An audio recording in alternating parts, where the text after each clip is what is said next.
Palabra Fiel presenta Un despertar en la palabra con Leonel Obispo.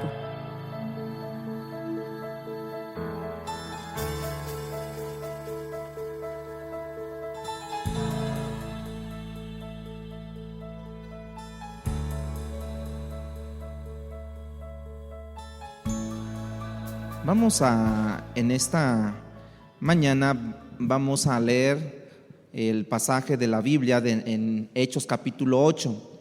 El texto que hoy vamos a ver es una nueva oportunidad, hermanos, para poder reflexionar, meditar acerca de nuestra salvación y de hacerlo sobriamente, porque el título del mensaje de hoy, el tema número 24, se llama ¿Creer es igual a ser salvo?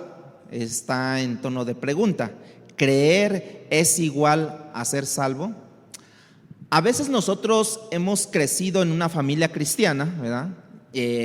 Crecimos desde muy pequeños en la iglesia, porque haber crecido en una familia cristiana, pensamos que somos salvos. Y a veces hemos hecho una profesión de fe y entonces estas dos cosas las unimos y pensamos que ya tenemos determinada una salvación, ¿verdad? Y por hacer una profesión de fe y lo que complica las cosas aún más es que a veces incluso nos hemos bautizado ya en la iglesia y sin embargo en algunos casos, hermano, no sé en cuántos, pero quizá en muchos casos, dependiendo el lugar, no sé, muchos no son creyentes, es más, ni han nacido de nuevo. Muchos no son salvos. Incluso llegases a ministrar aquí adelante, incluso ministrases en algún grupo, incluso ministraste como maestro de niños, adolescentes, jóvenes, no sé, en tantas cosas, pero y han creído que son salvos, pero nada más no son salvos. El texto de hoy que vamos a leer nos va a ayudar a entender estas cosas. Así es que, hermanos, en el bautismo muchas veces se hace la pregunta cuando alguien se va a bautizar: ¿usted es salvo? ¿No? Y regularmente dicen: sí, claro que soy salvo, ¿no? Yo crecí en la fe desde pequeño y he hecho hasta mi profesión de fe y ahora me bautizo. Pero la verdad, hermanos, es que se ha denotado mucho esto, que muchas veces nada más son, dirían por ahí, diablos remojados, ¿verdad? Porque no son salvos en realidad. Nada de eso, ni que tú te hayas bautizado, ni que tú hayas hecho una profesión de fe, ni que hayas creído, son como evidencias de la salvación. Y la evidencia más bíblica de nuestra transformación, de que hemos nacido, de que somos salvos, es la transformación de vidas, hermanos, de acuerdo a las enseñanzas del Señor Jesucristo. Por ejemplo, ¿se acuerdan del rey Saúl, que buscó continuamente al profeta Samuel toda su vida? De hecho, después de su muerte del profeta Samuel, fue y visitó a una bruja, Saúl, para hablar con Samuel. ¿Se acuerdan de esa época? Y Saúl nunca dio evidencia de transformación, ni al principio, ni en medio, ni al final de su vida dio evidencia de una transformación. Sí buscaba al profeta, buscaba a Dios a través del profeta, y lo buscaba, y vuelvo a decir, y cuando él muere, pues trata de buscarlo de una manera errónea a través de una bruja. Así es que la palabra nos llama a una reflexión sobria, porque ciertamente es posible creer, fíjense, es posiblemente creer en Dios y no ser salvo. Cuando usted y yo pasamos o pensamos que somos salvos, tenemos que preguntarnos algunas cosas. ¿Qué fue lo que yo creí? ¿No? ¿En quién creí? ¿Cuál es el evangelio que yo escuché? ¿Yo creí y me arrepentí o simplemente creí? ¿Sí? De hecho, hoy en día hay todo un movimiento que habla que lo único que tú necesitas para ser salvo es creer, que no tienes que arrepentirte, porque el arrepentimiento es una obra claramente entendemos que la salvación no es por obras, el arrepentirte. Más Jesucristo dijo: creer en mí y arrepiéntanse de sus pecados. De manera que cuando alguien cree, debe de preguntarle: ¿en quién creíste tú? ¿Qué buscabas al tú creer en ese algo que tú piensas que creíste? ¿O qué esperabas cuando creíste, no? Y aún, ¿cuáles son las evidencias y cambios después de que hayas creído en algo, en alguien, en este caso Jesús, ¿no? A lo largo de los años se ha debatido mucho acerca si un cristiano puede o no perder su salvación, ¿sí?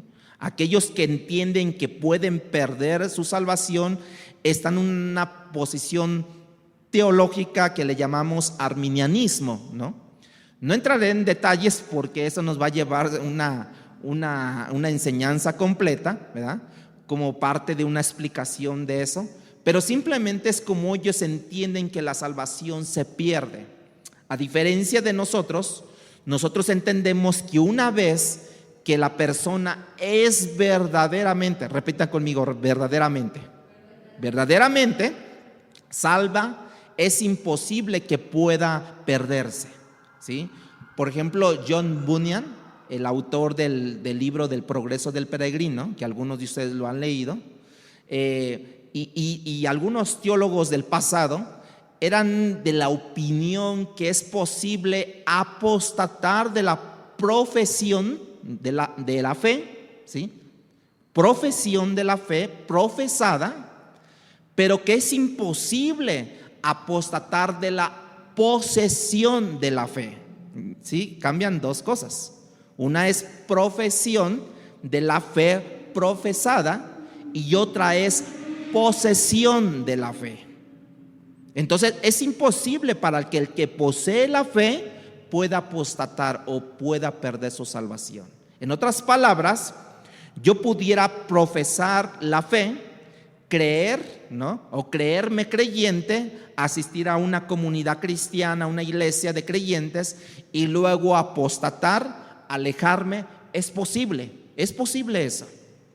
Pero que es imposible, decían estos teólogos del pasado, poseer la fe que has profesado y que verdaderamente has recibido al Espíritu Santo y luego apostatar de esa fe. Es imposible. ¿Sí me di a entender con esto, hermanos? ¿Sí?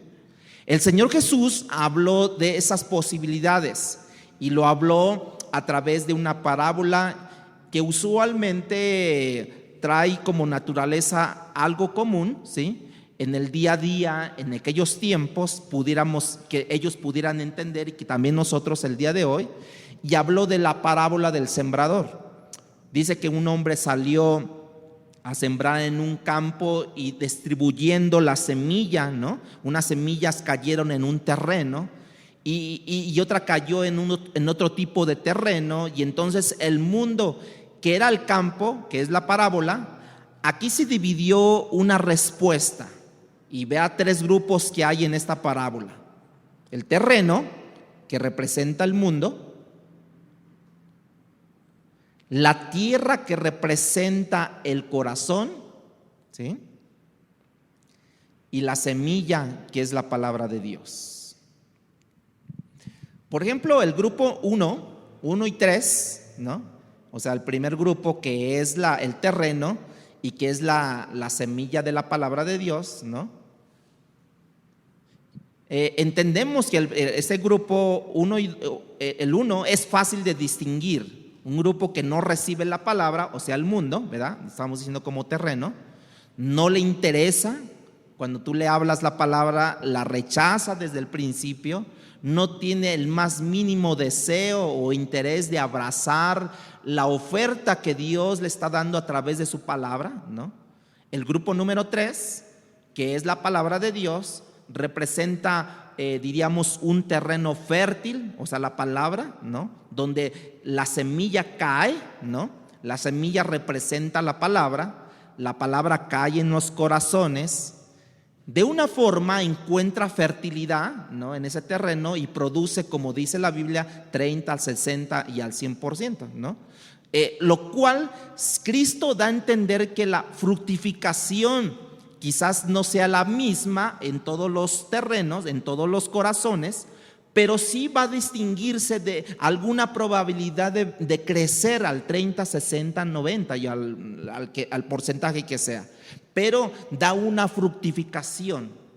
Y el grupo número 2, que estábamos diciendo que el grupo número 2 representa el corazón, ese es el preocupante. Él tiene que ver con nuestro mensaje y tiene que ver con nuestro mensaje de hoy. Jesús habla en Mateo capítulo 13, vayan buscándolo, 13 del 20 al 22.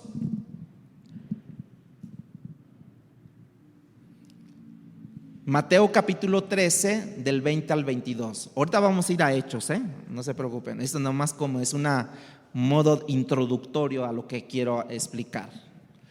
Mateo capítulo 13, 20 al 22. Dice: y el que fue sembrado en pedregales, ese es el que oye la palabra y al momento la recibe. ¿Cómo, hermanos? ¿Con qué? Con gozo, pero no tiene raíz en sí, sino que es de corta duración, pues al venir la aflicción, ¿sí?, o la preocupación por causa de la palabra, luego, ¿qué dice? Tropieza. Y el que fue sembrado entre espinos, ese es el que oye la palabra, pero ¿qué dice? El afán de este siglo y el engaño de las riquezas ahogan la palabra y se hace infructuosa. Vean cómo está este grupo número 2, que es el corazón precisamente. Ese es el grupo preocupante, porque en cierta forma, que dice, él exhibe señales de salvación. Está aquí adelante, ¿no? Está en un grupo, están con los niños, están con otras áreas, ¿no? Y están temporalmente sirviendo, diríamos así. Él tiene algo que se llama el gozo de la salvación. Lo único que es que es temporal eso.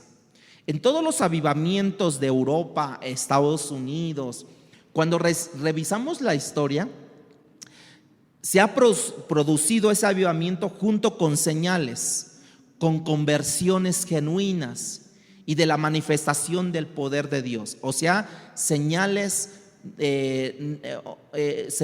no fraudulentas como el día de hoy, ¿no? El día de hoy se hacen convocaciones y entran miles y miles, y cuando reciben miles y miles de gentes, pero nada más dan esa muestra del grupo número 2, de un corazón gozoso por la salvación, pero que llegan los problemas de la vida, llegan las preocupaciones de la vida, llegan los dineros, llegan las promociones en los trabajos, en las escuelas. ¿Y qué pasa, hermanos? Se olvidan totalmente. Ahora, siempre que Dios ha traído verdadero avivamiento, Satanás también ha tratado de infiltrar la falsedad, como ya lo dijimos ahorita, ¿no? O mezclarla con la verdad. El apóstol Juan escribe en su primera carta, en su primera carta, capítulo 4, versículo 1, y dice: amados, no creáis a todo espíritu, sino probar los espíritus si son de Dios, porque muchos profetas han salido por el mundo. ¿Qué dice, hermano? Que han salido ¿de qué? Muchos profetas. No creas a todo pastor que está predicando la palabra de Dios. No creas a todo evangelista. No creas a todo maestro. ¿Qué tenemos que hacer? Probarlo por medio de la misma palabra, para ver si es de Dios lo que está enseñando ese pastor o ese evangelista. Esa es la introducción que quise dar para poder asistir al mensaje que a continuación vamos a dar. Vayan ahora sí a Hechos capítulo 8, vamos a leer del versículo 9 al versículo 25. Hechos 8, 9 al 25. Para que podamos ver qué tan importante y necesario es el mensaje de hoy, ¿sí?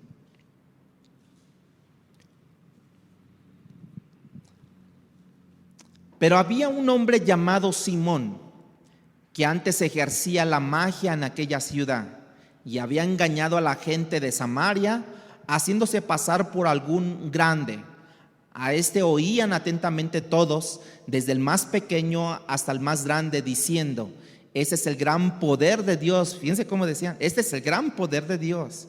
Y le estaban atentos, porque con sus artes mágicas les había engañado mucho tiempo.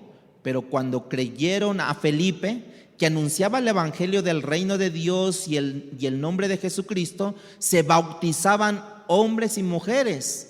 También creyó entonces ahora Simón mismo, y habiéndose bautizado, o sea, el mago, estaba siempre con Felipe, o sea, era un seguidor de Felipe, incluso a lo mejor puede ser que un discípulo de Felipe. Y viendo las señales y grandes milagros que se hacían, estaba como atónito. Cuando los apóstoles que estaban en Jerusalén oyeron que Samaria había crecido la palabra de Dios, enviaron allá a Pedro y a Juan, los cuales, habiendo venido, orando por ellos para que recibiesen el Espíritu Santo, porque aún no había descendido sobre ninguno de ellos, sino que solamente habían sido bautizados en el nombre de Jesús. Entonces les imponían las manos y recibían el Espíritu Santo. ¿Y qué creen? Que cuando vio Simón, el mago, que por la imposición de las manos de los apóstoles se daba el testimonio, se daba el Espíritu Santo, les ofreció dinero, diciendo: dadme también a mí este poder, para que cualquiera a quien yo impusiere las manos reciba el Espíritu Santo. Entonces Pedro le dijo: tu dinero perezca contigo, porque has pensado que el don de Dios se obtiene con dinero. No tienes tu parte ni suerte en este asunto, porque tu corazón no es recto delante de Dios. ¿Y qué le dijo? Arrepiéntete pues de esa tu maldad y ruega a Dios si quizá te sea perdonado el pensamiento de tu corazón, porque en hiel de amargura y en prisión de maldad veo que estás. Respondiendo entonces Simón dijo: rogar vosotros por mí al Señor, para que nada de esto que habéis dicho venga sobre mí. Y ellos, habiendo testificado y hablando la palabra de Dios, se volvieron a Jerusalén, y en muchas poblaciones de los samaritanos anunciaban el evangelio. ¿Cómo ven? Nosotros habíamos visto ya al inicio de este mensaje, de esta serie, ¿no?, de la gran comisión y de la expansión del evangelio, hermanos, ¿sí? Cuando habíamos visto también que había iniciado una evangelización no solamente en los alrededores de Samaria, sino en la misma Samaria. Y cuando tú ves el texto completo, no hay duda de que en Samaria estaba ocurriendo algo extraordinario ahí. Dios se estaba desbordando, la ciudad se estaba llenando de gozo. Y lo que era más extraordinario es que los judíos y los samaritanos, hermanos, que en otro tiempo no tenían trato uno con el otro, ahora estaban unidos, ahora estaban en común acuerdo.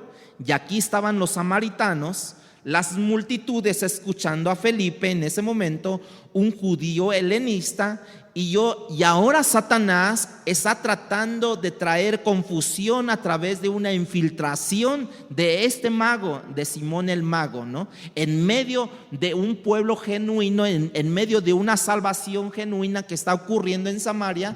Bueno, Satanás viene y se infiltra sobre esta salvación, ¿no?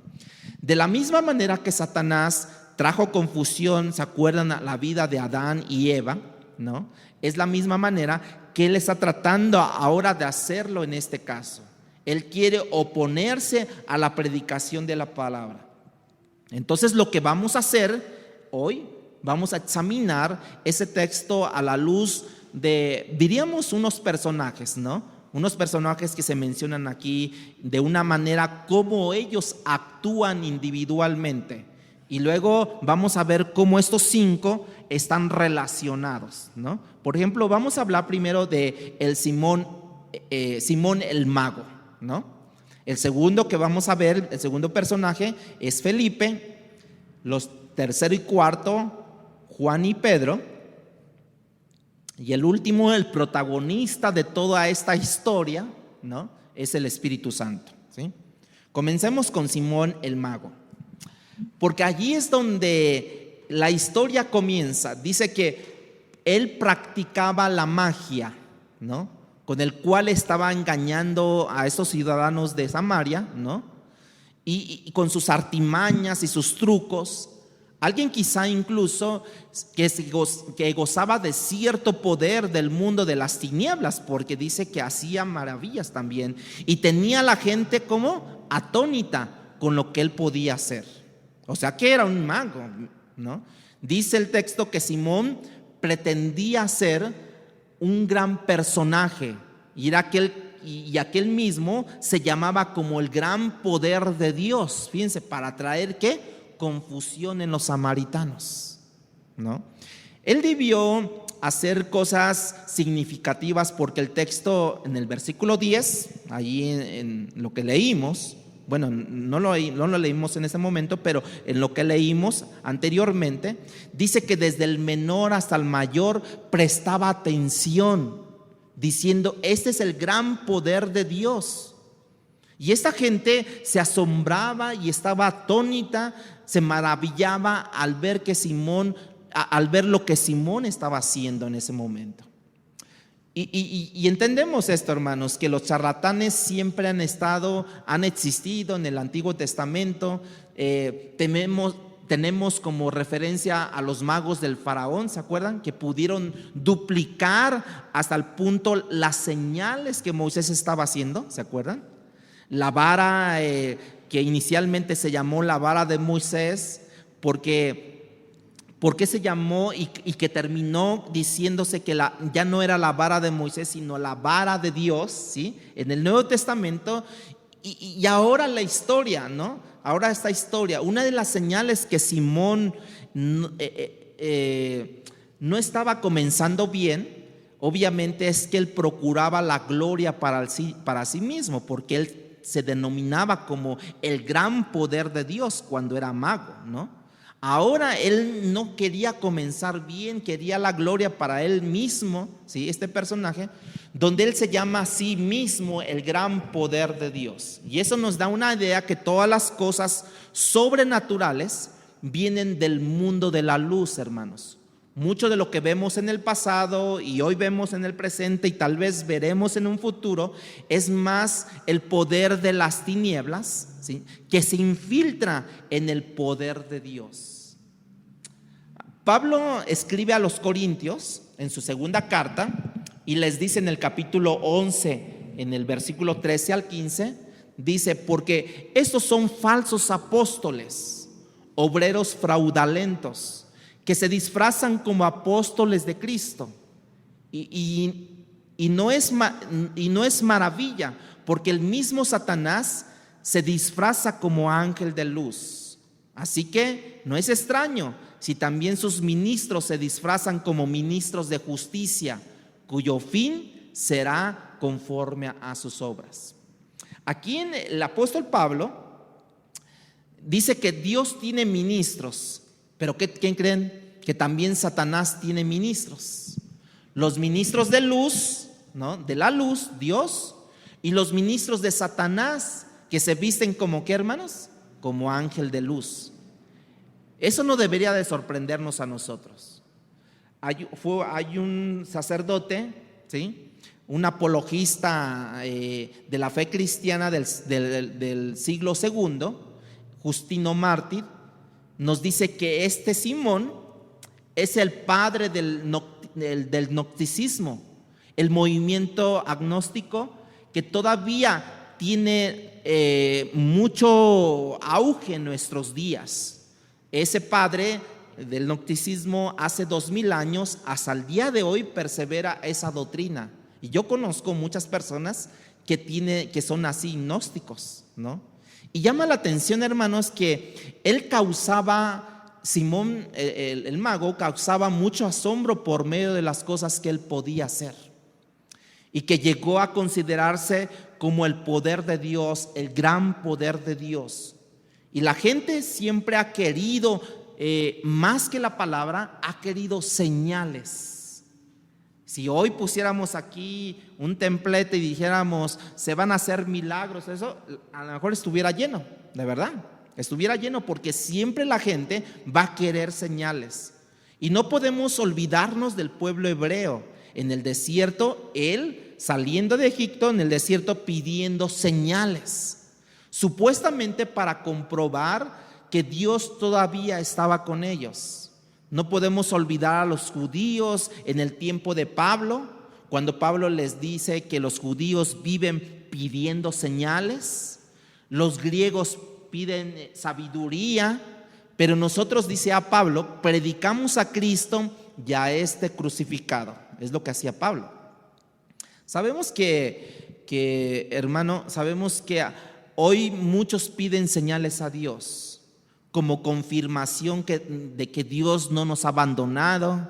Lo único que eso revela es la incredulidad en el corazón de las personas, del hombre, ¿verdad? Hoy por hoy pedimos, Señor, revélame, Señor, confírmame, Señor, hazme saber que tú estás conmigo. ¿Eso qué denota? Desconfianza, como que no siento tu presencia, como que no veo que las cosas están muy claras para mí, ¿no? No ha visto, decía Jesucristo, ¿no? No recuerdas que dice la Biblia, yo estaré contigo hasta el fin del mundo. Eso lo decía Cristo, yo estaré contigo. Aunque nosotros no lo sintamos, aunque nosotros veamos todo nubeloso, o sea, todo nubloso allí, Dios está con nosotros, porque Él dijo, yo estaré todos los días con ustedes hasta el fin del mundo. ¿Sí? Que por medio de la señal que Él ha dado, hermano, nosotros podamos entender, tan solamente por la salvación que hemos adquirido, que Él está con nosotros, que Él ha estado con nosotros, está con nosotros y estará con nosotros. Por ejemplo, Tomás, ¿se acuerdan del apóstol? El escéptico, ¿no? La mejor evidencia de nuestros corazones. Cristo le anunció que iba a morir, no una, sino varias veces, ¿no? También le anunció que iba a resucitar y les dijo que al tercer día iba a resucitar. Cuando Él murió el viernes, todos los apóstoles, todos los discípulos se desanimaron, se deprimieron, ya se acabó todo, ya no hay nada. Cuando las mujeres fueron al sepulcro, ¿no? Y regresaron y dijeron, vimos al Mesías, hablamos con Él, pensaron que ellas estaban locas, ¿no? Jesús se les aparece a 10, no estando Tomás allí, y esos 10 junto con las mujeres le dicen a Tomás, Tomás, vimos al Señor, estuvo con nosotros. ¿Y qué dijo Tomás? ¿Qué dijo? Si yo no pongo mi dedo en la llaga, no voy a creer. ¿Cuántos somos así? ¿Cuántos se están identificando con esto? Y Dios, en su benevolencia, se le aparece a Tomás y le dice, Tomás, pon tu dedo y tu llaga. Y cuando Cristo hace esta oferta, dice en el capítulo 20 de Juan, 20-28, dice que Tomás respondió, Señor mío y Dios mío. Uno esperaría que Cristo le hubiera dicho, Tomás, por fin has creído. Qué bueno, Tomás, entra al reino del Señor y celebra con todos nosotros. No, en el versículo 29 de Juan 20-29, Jesús le dijo, porque has visto, Tomás, creíste. Bienaventurados los que no vieron y creyeron. ¿Tú quieres una confirmación más, hermanos, para saber que Dios está contigo? ¿Tú quieres una confirmación más? Entonces, no quieres si tú quieres una confirmación más, entonces no quieres ser dichoso, bienaventurado, doblemente feliz, contento. ¿Por qué? Porque necesitas todavía confirmaciones. Señor, confírmame que tú estás conmigo. Y entonces yo creeré que tú estás conmigo y yo viviré con esa idea. ¿No? Porque dice, bienaventurados los que no vieron y ¿qué? Y creyeron. La señal es la incredulidad de la gente, hermanos. Y cuando Simón el mago las hacía, pues ellos también estaban creyendo en Simón el mago, el gran poder de Dios, que así se llamaba. Vamos a ver el segundo personaje, que es Felipe, dijimos, ¿verdad? Vimos la semana anterior que había bajado de Samaria y había comenzado a predicar a Cristo. Dice el texto que la gente empezó a responder. Las multitudes de personas estaban prestando atención a todo lo que Felipe estaba diciendo, ¿sí? Incluso dice que mucha gente tenía espíritus inmundos y estos salían de ellos gritando a gran voz, y muchos que paralíticos eran sanados y que había gran regocijo en esa ciudad. ¿Se acuerdan lo que vimos la semana pasada? ¿Eso de qué nos habla? Nos habla de un gran avivamiento. La ciudad entera estaba llena de gozo. Aquí hay algo fuera de serie, y la única explicación que hay algo como esto es que había una visitación especial de parte de Dios, hermanos, sobre esa ciudad. En esta ocasión se nos dice que Felipe anunciaba las buenas nuevas, que en otra forma de decirlo, que Felipe predicaba el evangelio, y dice que las multitudes creyeron mientras él predicaba. En el versículo 13, ¿verdad? Que es lo que vimos, ¿no? Se nos dice de manera particular, hermanos, que mientras que Simón el mago también creyó al mensaje de Felipe. Y no solamente creyó, continuó estando con Felipe, como si dijéramos que Felipe, o el mago más bien, como que quería ser discipulado por Felipe, ¿no? Porque dice que lo siguió. Dice que viendo las señales y grandes milagros que se hacían, él estaba atónito. La razón de su seguimiento del mago hacia Felipe, que eran las señales. Y es como Jesús le dice a aquellos que les había dado un alimento anteriormente, ¿no? Y ya les dio un alimento a toda la multitud. Y al otro día ya lo estaban esperando también allí, a él, a Jesús, ¿no? Entonces llega un momento que Jesús les dice: ustedes no me buscan por lo que yo soy, ustedes me buscan porque ayer les di de comer y hoy quieren volver a comer ustedes. O sea, están buscando, señales. ¿Por qué? Porque ¿cómo es posible que con ¿cuántos pececillos, no? Les da de comer a 5,000 personas? ¿Cómo con 5 panes los multiplica? O sea, ¿qué estaban viendo ellos? Señales. Estaban viendo señales. Y al otro día querían otra vez. Y llega el momento que Jesús les dijo: ustedes no me buscan por lo que yo soy, que yo soy el Mesías, que yo soy el Cristo, que yo soy su Salvador, sino ustedes me buscan porque ayer les di de comer y hoy quieren volver a comer. Ahora, veamos a Pedro y a Juan, los 2 apóstoles. Y pues las noticias corrieron y llegaron a Jerusalén. Ese es el tercero y cuarto personaje, que es Pedro y Juan. Llegaron las noticias a Jerusalén, hermanos, y entonces los apóstoles enviaron a estos 2 a Samaria, ¿sí? Fueron y comenzaron, dice que a imponer las manos para que ellos pudieran recibir al Espíritu Santo. En el versículo 16 de Hechos 8, dice que porque aún no había descendido sobre ninguno de ellos, sino que solamente habían sido bautizados en el nombre de Jesús. ¿A quiénes, hermanos? A los samaritanos, ¿no? Ellos solamente habían sido bautizados en el nombre de Jesucristo. En el versículo 17 dice: entonces les imponían las manos. ¿Quiénes? Pedro y Juan, los apóstoles. Y entonces había un resultado. ¿Cuál era el resultado? Que recibían el Espíritu Santo. Había gente que había creído genuinamente, habían sido regenerada incluso, pero no tenían ¿qué? La morada del Espíritu Santo. Mi pregunta es: ¿tú tienes la morada del Espíritu Santo, hermano? ¿Sí o no?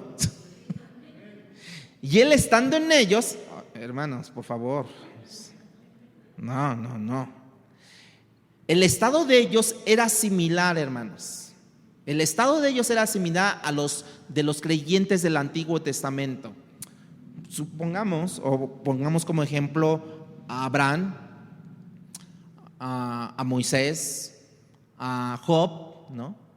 Ellos eran creyentes regenerados, creyeron y fueron transformados, pero no tenían la morada del Espíritu Santo con ellos. Entonces, cuando viene Jesucristo y les enseña allí en Juan 7:39, les enseña a Jesucristo sobre esto, entonces él dijo, esto dijo del Espíritu que había de recibir los que creyesen en él, pues aún no había venido el Espíritu Santo, porque Jesús no había sido glorificado. Así que en este momento Cristo les empieza a revelar a ellos que era necesario que cuando Él muriera, en esa hora de su glorificación, entonces se les iba a otorgar el Espíritu Santo. Antes no. Entonces el Espíritu Santo de Dios había descendido en Jerusalén, ¿se acuerdan? Donde 3,000 personas llegaron a creer porque los apóstoles ya habían recibido al Espíritu Santo. Entonces cuando ellos predican, Pedro, reciben también el Espíritu Santo esas personas, ¿no? Entonces esas personas, esas 3,000 que habían tenido, que habían recibido a Cristo, ahora son parte de la morada del Espíritu Santo. Con esto entendemos que el plan de salvación que incluía la morada del Espíritu Santo tendría que extenderse a todas las poblaciones.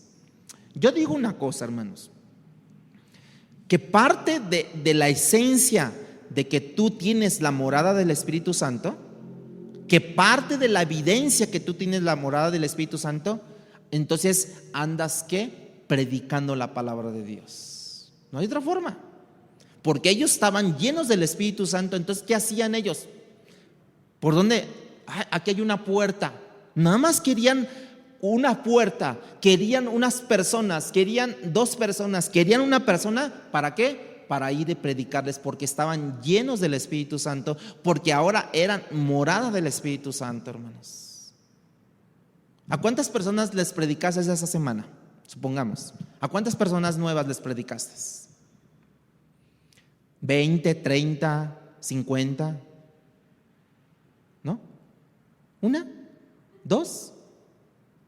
¿Cuántas personas no estuvieron a tu par? ¿Cuántas personas? Yo diría que miles en la semana. Miles tuvimos de personas en la semana para predicar. Pero de verdad, dice, nosotros somos Tomás, no Dios, hasta que tú no vengas y cuando yo esté hincado y de repente tú vengas y me estremezcas, entonces tendré el poder del Espíritu Santo, el valor y les predicaré. Hermanos, somos Tomás. Es un gran reflejo de un Tomás. Bienaventurados los que no vieron y creyeron. Bienaventurados, la palabra bienaventurados es doblemente feliz. Dichoso eres tú. Hermano, ¿qué necesitamos? ¿Qué necesitamos para que no nos durmamos en la iglesia? ¿Qué necesitamos? ¿Un Gatorade? ¿No? Para dar energía, ¿no? Entonces, hermanos, la ocasión de que ahora en Samaria estaban recibiendo la morada del Espíritu Santo, gracias, la evidencia de que el Espíritu Santo ahora estaba en sus vidas, ¿no? Ahora, como lo estamos viendo, es que ellos estaban recibiendo al Espíritu por la imposición de los apóstoles. Y esa es la razón también, hermanos, porque no solamente ellos ¿se acuerdan que ellos habían sido bautizados nada más en el nombre de Jesús? Dice, ¿por qué? Porque todavía no tenían la manifestación del Espíritu Santo. ¿Sí? Claro que ellos no conocían el Espíritu, ellos no podían cumplir con la comisión que dice ir por todo el mundo y les dijo a los discípulos, ¿no? Y bautizarlos en el nombre del Padre, del Hijo y del Espíritu Santo. Eso no se podía hacer porque ellos todavía no tenían esa llenura del Espíritu Santo, todavía no entendían del Espíritu Santo. Es por eso es que no bautizaba a Felipe de esa forma. Ahora ya Felipe en Samaria fue como un mini Pentecostés, diríamos así, ¿no? Como en Jerusalén, Dios quería demostrarles que los samaritanos, que eran tan odiados por los judíos, ¿saben qué? Tenían el mismo derecho. Sabes que tu vecino, tu vecina, ese que tú ves que de verdad a lo mejor no vale la pena hablarle, tiene el mismo derecho que tú, hermano, de que reciba la palabra de Dios. Tiene el mismo derecho. Vamos a predicarle ustedes conocerán, vamos a predicarle a Chóforo, ¿no? Nah, está lleno de ¿cómo se llama? De espíritus inmundos. Tiene el mismo derecho, hermano. Bueno, los que lo conocen, los que no lo conocen, pues ni modo, a lo mejor un día lo conocerán estando aquí, ¿no? Tiene el mismo derecho, ¿no? Así es que cuando vemos todo esto, que esa manifestación del Espíritu Santo iba a llegar ahí, a partir de allí entonces las cosas iban a cambiar para estos samaritanos. Ahora con Felipe en Samaria, con ese mini Pentecostés, el pueblo ahora era bendecido. Dice que toda la ciudad se llenó de gran gozo. En el versículo 15, es por eso que este texto en el versículo 15 dice que Pedro y Juan orando para que el Espíritu Santo viniera, y luego explica por qué en el versículo 16 y 17 de Hechos 8, 16 y 17. Pero aún no había descendido sobre ninguno de ellos. ¿Quién? El Espíritu Santo. Sino que solamente habían sido bautizados en el nombre de Jesús. Entonces les imponían las manos y recibían el Espíritu Santo. Ahora, quiero recapitular un momentito esto. ¿Qué sabemos hasta ahora de Simón el Mago? Que practicaba la magia, creyó y fue bautizado, comenzó a seguir a Felipe como que era un discípulo de Felipe. Ahora, ¿qué sabemos de Felipe? Que bajó a Samaria y comenzó a predicar a Cristo. La gente respondía, había milagros, gente quedaba libre de demonios, eran bautizados en el nombre de Jesús, se hacían prodigios y milagros. Ahora, ¿qué sabemos de Pedro y de Juan? Que fueron enviados por los apóstoles porque llegó la noticia que había gran movimiento en Samaria, que pudieran comprobar. Ellos fueron, y al mismo tiempo, al ver la necesidad de ser llenos del Espíritu Santo, impusieron las manos sobre ellos, y por medio de ellos Dios les otorgaba el don de hablar en lenguas, suponemos, ¿no? Porque ellos entendían en ese momento la llenura del Espíritu Santo a través de hablar en lenguas. En ese momento posiblemente pudiera parecer que también en Samaria hablaron en lenguas al imponerle las manos los apóstoles. Ahora vamos a escuchar, vamos a ver esto, versículo 18. Cuando vio Simón que por la imposición de las manos de los apóstoles se daba el Espíritu Santo, ¿qué dice? Les ofreció dinero. Y ahí es donde empieza a salir lo que verdaderamente hay en el corazón. ¿De quién? De uno que creyó, de uno que se bautizó, de uno que siguió, que fue discipulado por Felipe, ¿no? Porque ya habían pasado algún tiempito, hermanos. No crean que eso fue en 8 días. No, ya habían pasado unos meses. Y entonces salió el corazón del verdadero Simón el Mago. Primero Simón estuvo impresionado por los milagros de Felipe. Ahora Simón está impresionado con otra obra sobrenatural, y es por medio de la imposición de manos. Cuando Pedro y Juan empiezan a imponer las manos, yo me imagino que se quedó, órale, esta no me la sabía, ¿no? Y vio algo, quizás otra vez, la manifestación de hablar en lenguas, como les dije, como una manera de equiparar lo que los judíos habían recibido. Ahora los samaritanos también lo reciben, ¿sí? Lo que pasó en Jerusalén ahora está pasando en Samaria. Por eso dice que él vio que el don del Espíritu Santo era dado por la imposición de este mago. ¿Ustedes qué quisieran si alguien impone las manos y es sanado? ¿Ustedes no lo quieran esto también? ¿No querrán también ese don? Y entonces él también quiso. Entonces como vio, dijo, ¿qué hago? ¿Qué hago para tener ese poder? Yo creo que estaba haciendo sus pininos, hermano, Yo creo que con Felipe, cuando él también ponía las manos y la gente era liberada, yo creo que también él hacía sus pininos. Pero ¿qué creen? Que cuando llegó Pedro y Juan, se dio cuenta de un poder más fuerte, donde de repente imponían las manos y eran llenos del Espíritu Santo. Entonces dijo, de aquí soy. Entonces, ¿qué es lo que pasó con él? Les ofreció dinero a cambio de lo que ellos tenían.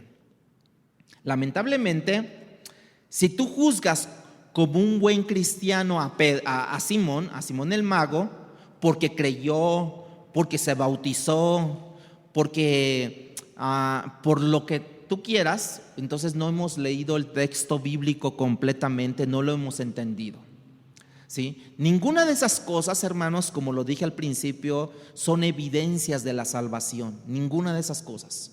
La única evidencia que una persona es salva es porque hay una transformación en esa persona. Y el corazón de Simón está claramente, ahora de meses de cristiano, está claramente revelado en el texto de hoy que estamos viendo. Él tiene un corazón materialista, él tiene un corazón dominado por el dinero y ahora quiere, por así decirlo, rebajar los dones espirituales a lo que es la esfera natural y comprarlo con algo natural, temporal, que es el dinero, y les ofrece dinero a los apóstoles para que él también tenga ese poder sobrenatural, ¿sí? Escúchenme, hermanos, esto tiene una aplicación para tu vida y para mi vida. Por un lado, el tener dinero no es pecaminoso. Dios ofreció riquezas a Salomón y le dio mucho. El problema no es en la tenencia del dinero. Bueno, en la tenencia, si no la pagas, pues sí hay mucho problema, ¿verdad? Pero el problema no es en la tenencia de tener el dinero, es en el manejo del dinero. Y Dios usa, en alguna ocasión lo dije, Dios usa una tríada moral, ¿no? En la vida del hombre. Por ejemplo, la tríada que usa moral es el dinero, el sexo y el poder. Esos son los tres fracasos del hombre, hermanos. Por ejemplo, el dinero, Dios le dio mucha riqueza a Salomón y perdió por el sexo, porque tuvo miles de mujeres él. Eso fue su problema de él, fue su declive de él. El poder, Saúl tuvo el poder. Saúl tuvo el poder allí, hermanos, y Dios lo quitó del reinado allí, ¿no? El problema, hermanos, el problema no es el tener el dinero, sino el problema es el corazón, la motivación que hay en nuestro ser. Quiero que veamos nosotros cómo Pablo le enseñó a Timoteo que el problema no era el dinero, sino era el amor al dinero, ¿sí? Y es tan problemático el amor al dinero, es tan así como codiciándolo mucho. Y dice la Biblia que Pablo le decía a Timoteo que codiciándolo muchos habían extraviado del evangelio. ¿Por qué? Porque si hay promociones, como recibí un mensaje hace un rato, ¿no? Hermano, no voy a poder asistir porque voy a trabajar los domingos, porque me ofrecieron más que quién sabe qué. Por eso digo que tenía aplicación para nosotros esto. Muchos se dicen cristianos, muchos se dicen haber creído, muchos se bautizaron, pero por codiciar el dinero se extraviaron en el camino, hermanos. Se extraviaron de la fe y terminaron, diríamos así, traspasándose dolores para sí mismos ellos. El dinero, de hecho, echó a perder a Balaam. ¿Se acuerdan de Balaam? Que por dinero parecía un profeta de Dios. Es más, escuchaba a Dios, hablaba a Dios con él. ¿Y qué pasó al final? Que por el dinero se extravió. Dios le respondía a Balaam, Dios le da instrucciones y al final se menciona en el Nuevo Testamento como alguien que se ha echado a perder por el uso ¿de qué? Del dinero. Por ejemplo, Ananías y Zafira, que vendieron un terreno, fueron con Pedro y le dijeron que han vendido un terreno por una cantidad y en realidad era otra la cantidad, y por mentir, ¿qué pasó, hermanos, con ellos? Cayeron muertos. ¿Y cómo se ve hoy, en el día de hoy, eso, no? Vendo una casa, hago 2 contratos, uno por el precio que no es y otro por el precio que es. Esto es lo que Ananías y Zafira pretendieron haber vendido algo a un precio que realmente no era. El poder echó a perder a Saúl también. El sexo echó a perder a Salomón. El dinero lo echó a perder a Balán y a muchos más, ¿no? Dios siempre prueba con esa triada mi corazón, con esa triada moral mi corazón, ¿sí? Tu corazón. Y la única pregunta es: ¿cuándo y cómo va a probar Dios mi corazón? Esta es la hora de que Simón se manifiesta de una manera, se revela su corazón, y Dios pone de manifiesto también el corazón de Simón. Cuando Pedro y Juan oyen esta oferta, por así decirlo, oye que Simón quiere comprar con dinero el don del Espíritu, vean lo que le dice en el versículo 20. Entonces Pedro le dijo: tu dinero perezca contigo, porque has pensado que el don de Dios se obtiene por dinero. Hay una versión que se traduce, y que está muy fuerte, pero que lo traduce así: al diablo con tu dinero, tú y tu dinero. Así lo traduce. Otra traducción dice: que la destrucción te lleve a ti y a tu dinero. Vean, ¿no? De manera que Simón recibe una advertencia, una reprensión, incluso hasta una maldición recibe de parte de los apóstoles, ¿no? Porque descubre Simón que lo que está haciendo, lo que descubre Pedro es que Simón está perdido, es un impío que se ha filtrado en la iglesia, que ha estado con Felipe, que se ha maravillado, que ha creído, que se ha bautizado, pero es un impío como todos los demás. En el versículo 21 le dice, ahí es donde entramos con el asunto: no tienes tú, o sea, le decía a Simón el mago, parte ni suerte en este asunto, porque tu corazón no es recto delante de Dios. Y allí es donde yo entiendo que no solamente es creer, sino es arrepentirte. Versículo 22 y 23 dice: arrepiéntete pues de esta tu maldad y ruega a Dios si quizás te sea perdonado el pensamiento de tu corazón. Fíjense, porque en hiel de amargura y en prisión de maldad veo que estás. Wow. ¿Cómo está esto, hermanos? Simón no era libre. Él pensó que por creer, incluso él pensó que por bautizarse era libre. Aquel hijo del hombre, dice la Biblia, que hace libre, ¿no? Es verdaderamente libre. O sea, en este caso dice que al que Dios hace libre es verdaderamente libre. Cuando tú creíste, ¿fuiste verdaderamente libre? ¿O cómo nos sentimos el día de hoy? No, hermano, siento una carga, tengo esto, tengo aquello y tanta cosa, ¿no? Simón no es libre, hermanos. Dice que él está en cadena, y no en cualquier cadena. Está en cadena de iniquidad. Él está en hiel de amargura, ¿no? En una de las traducciones dice que él tenía una envidia amarga. No era amargamente, más bien era amargamente envidioso. Él quería que los apóstoles él quería lo que los apóstoles tenían. ¿Qué tenían los apóstoles? ¿Qué tenían? El poder, la manifestación del Espíritu Santo, ¿sí? Eso es lo que ellos querían, es lo que Simón quería, hermanos. Pero ¿qué pasaba con esto, hermanos? Quería comprobarlo, quería tenerlo. Y ahora Pedro,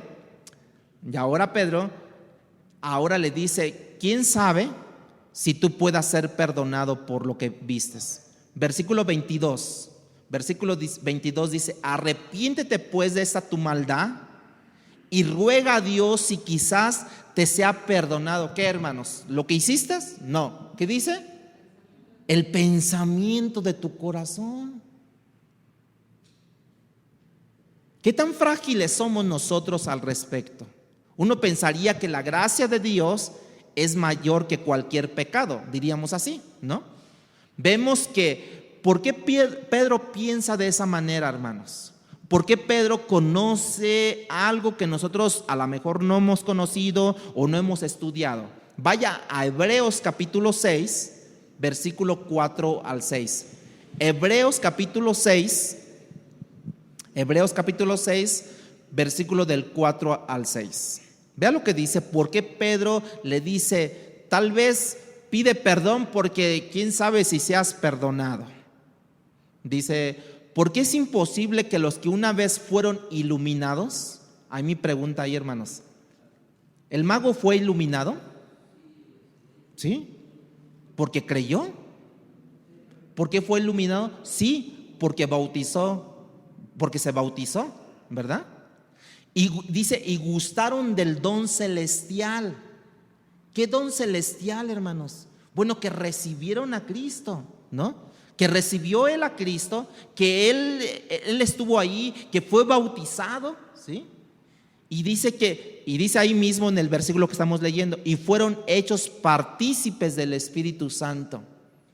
¿A poco no vio el mago cuando la gente recibió el Espíritu Santo? ¿Verdad que sí?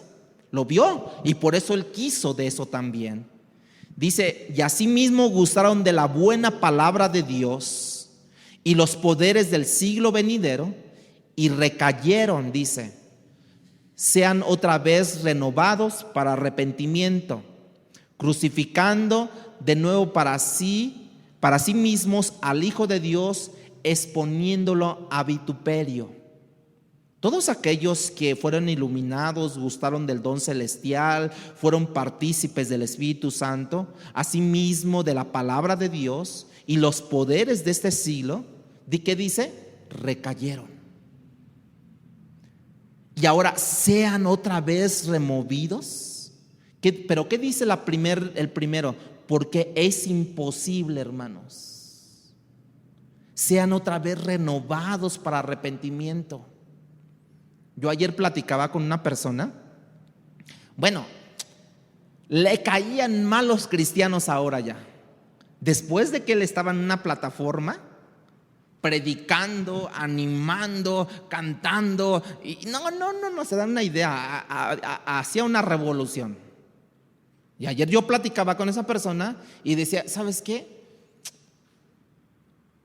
No decía tanto odio, sino decía una palabra, me enojo con los cristianos, no soporto a los cristianos, no me gustan los cristianos. Es más, yo los escucho cantar y me fastidia, estoy fastidiado de los cristianos. Así decía esta persona.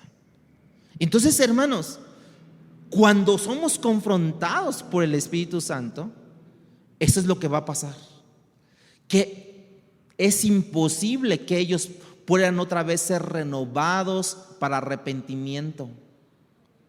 ¿Por qué? Porque recayeron allí. Claro que Simón el mago fue iluminado, hermanos. Él escuchó el mensaje, eso es la luz. Él siguió a Felipe, lo escuchó más de una vez, no por mucho tiempo. Él vio a gente convertirse antes, después de él, y siguió a Felipe. Claro que él fue iluminado. Claro que él participó del don del Espíritu Santo, ¿no? Estaba maravillado con los milagros y prodigios. Él vio gente endemoniada siendo liberada, ¿sí? Él vio a cojos caminar, él vio a ciegos ver. ¿No vio el poder de Dios? Claro. ¿Cuántos a usted conoce que han estado predicando, que han estado cantando, que han estado sirviendo en las áreas comunes de la iglesia? ¿Cuántos usted ha visto que son maestros de algún grupo? ¿Cuántos? ¿Y luego qué? Cayeron. Ya no quieren saber nada de Dios. Ahora, seguimos con Simón, ¿verdad? Él comenzó siendo descrito como un mago, luego se nos dice que él creyó, se nos dice que, pero tampoco no se nos dice que se arrepintió, nomás dice que creyó, simplemente él creyó. Cuando Pedro predicó su primer sermón, ¿se acuerdan que lo que dijo él en su primer sermón? Dice, arrepentíos y ¿qué? Convertíos. O sea, parte de mi creer en Dios, parte y como resultado es que yo me arrepienta de mis pecados. ¿Sí? Dice el texto que creyó, no sabemos en qué creyó, ¿verdad? De que él estaba atónito viendo las señales, luego ofrece dinero para comprar el don del Espíritu Santo, a lo que Pedro manda, que su dinero y él sean destruidos, ¿no? Tu corazón está bien delante de Dios, hermanos, porque él dice, porque tu corazón está mal delante de Dios. Lo llama al arrepentimiento, le dice que en hiel de amargura, en prisión de maldad. Obviamente él no era salvo, hermanos. Estaba dentro, estaba contento. Es más, yo creo que hasta estaba danzando, gritando, aleluya y todo. ¿Cómo está, hermanito? ¿Cómo está, hermanita? Así se la pasaba. Pero no era salvo, hermanos.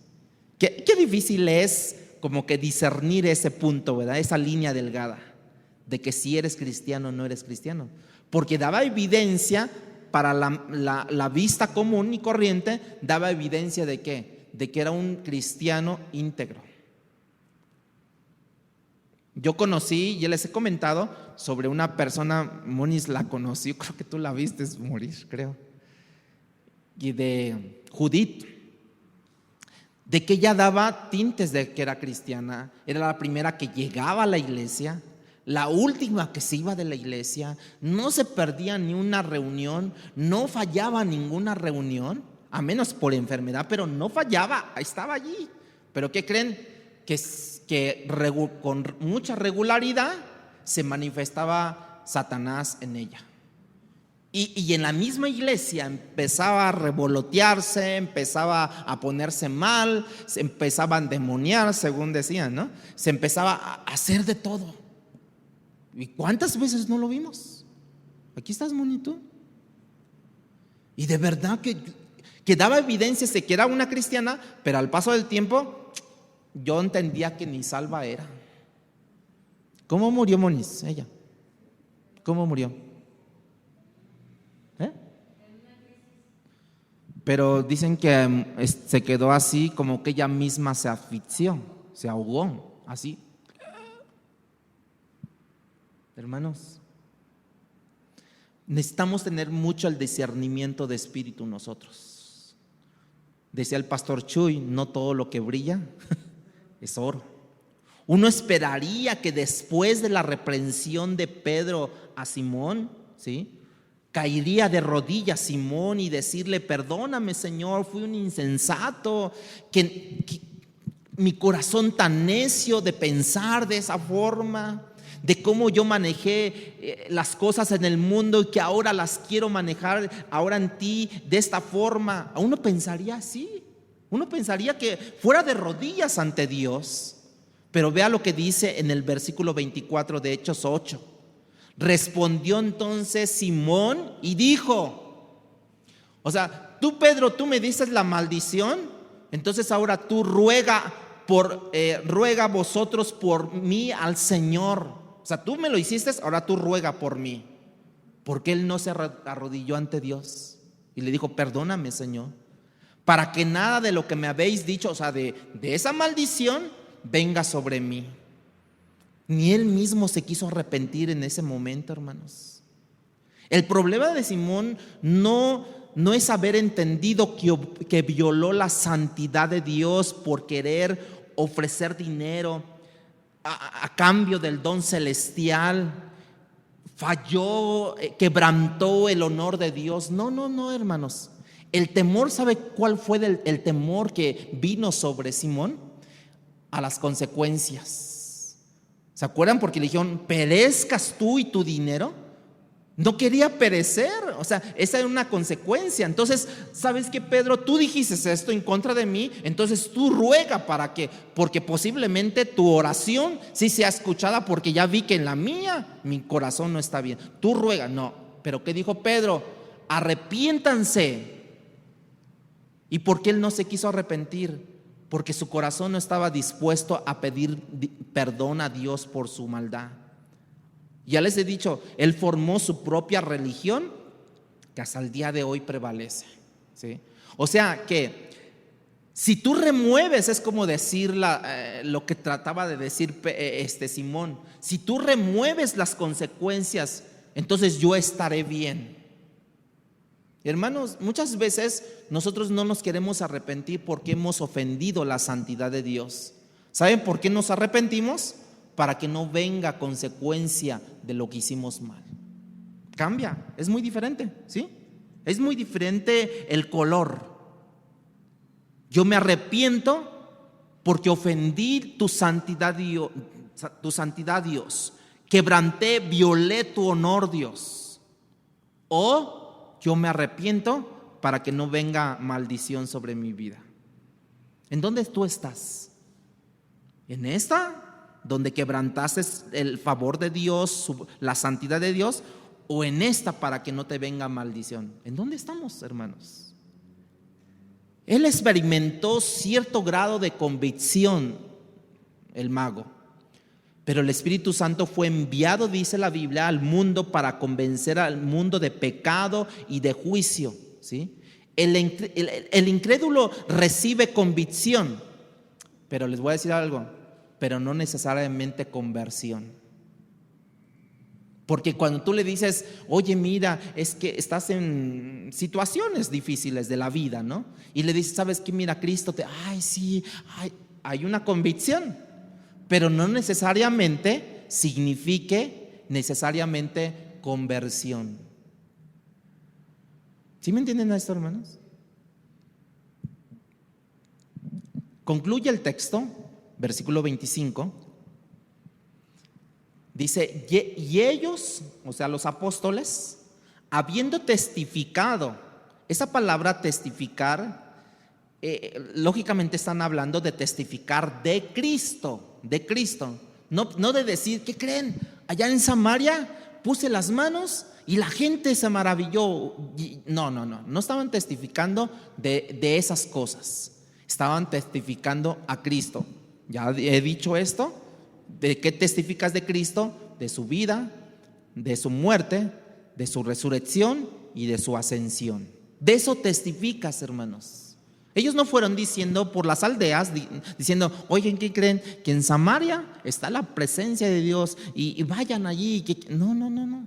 Ellos llegaron y predicaron, dice, y ellos habiendo testificado y hablando que la palabra de Dios, se volvieron a Jerusalén, y en muchas poblaciones de los samaritanos anunciaron el evangelio, hermanos.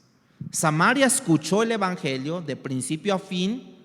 Cuando ellos veían, cuando ellos venían entre aldeas y cuando ellos regresaron entre aldeas, ¿sí? Ellos iban predicando. Pedro y Juan iban predicando en las poblaciones de los samaritanos, hermanos. La pregunta para nosotros hoy es, ¿dónde yo estoy? ¿Estoy en el reino de los cielos, donde he nacido de nuevo, donde hay conversión genuina en mi corazón, donde está la morada del Espíritu en mi vida? Ese es un cristiano que disfruta de una verdadera salvación. Pero hay otro cristiano que está en la esfera, si pudiéramos decirle cristiano, hay otro cristiano que está en la esfera del cristianismo. Por ejemplo, va a la iglesia, se goza en la palabra, cuando hay los cantos levanta sus manos, levanta su voz, levanta todo su ánimo, ¿sí? Y lee la palabra, ¿no? De vez en cuando, ¿sí? De manera que no lo puedo llamar completamente incrédulo. ¿Cómo le llamaremos a ese? ¿No? Él cree, ¿sí? Lo que pasa que no se ha convertido, no se ha regenerado, no es salvo. Esa es la pregunta sobre la mesa que hay que poner el día de hoy, hermanos. ¿Creer es igual a ser salvo? No, porque ya dimos una vasta información sobre de esto, ¿verdad? Como he dicho, mucha gente que tú le hablas, tú le das dos lecturas, como siempre he dicho, cada evento tiene dos lecturas. Cuando tú le hablas a una persona, ¿sí?, de tu congregación o de tus amigos, de tu trabajo, de tu escuela, hay dos lecturas que hay que hacerle. Bueno, porque se te acercó, porque él vino a ti a pedirte consejería, o porque él tiene problemas en su familia, en su trabajo, en su escuela, y viene y te cuenta todo eso, y tú le das una lectura y decirle, ¿sabes qué? La solución es Cristo, Dios te puede ayudar, pero te tienes que arrepentir, tienes que buscarle, ¿no? Todo eso, ¿no? Esa es la lectura que nosotros le damos. Pero la lectura celestial es que Dios ha orquestado ciertas cosas para que ellos declinen y tú les puedas dar el evangelio de Cristo. Pero no es un evangelio común y corriente, hermanos. No es un evangelio sencillo allí. Si quieres, pues no, hermanos. Es un evangelio que lo abrazaron los apóstoles. Ellos yendo a Samaria, regresando a Jerusalén, iban predicando. No había ningún modo de estar estáticos, de decir, bueno, aprovechemos aquí en Samaria y vayamos aquí a las playas, ¿no? Aprovechemos aquí para disfrutar de esa ciudad. Mira, no habíamos venido aquí, pero hay buenas plazas para comer, para comprar, ¿no? Ellos estaban en modo de predicación porque estaban llenos del poder del Espíritu Santo, hermanos. Es una responsabilidad que yo debo de tener, hermanos. Una responsabilidad que yo debo de comunicar la palabra de verdad con esa pasión, No sé cuántos de ustedes a lo mejor son vendedores de algo, ¿no? De ciertas cosas. Pero si tú quieres vender esta agua, tú te informas muy bien de las propiedades que tiene esta agua, de esta marca. Y tú dices, bueno, mira, esta marca te ofrece esto, por esto, aquello, y te informas así, que lo abrazas, no solamente tú tomas, sino que les das de probadita. Mira, prueba de esta agua. Verás que sabe más, no sé, más dulce, es más ligera, tantas propiedades que tú le puedes decir. Con esa pasión predica Cristo.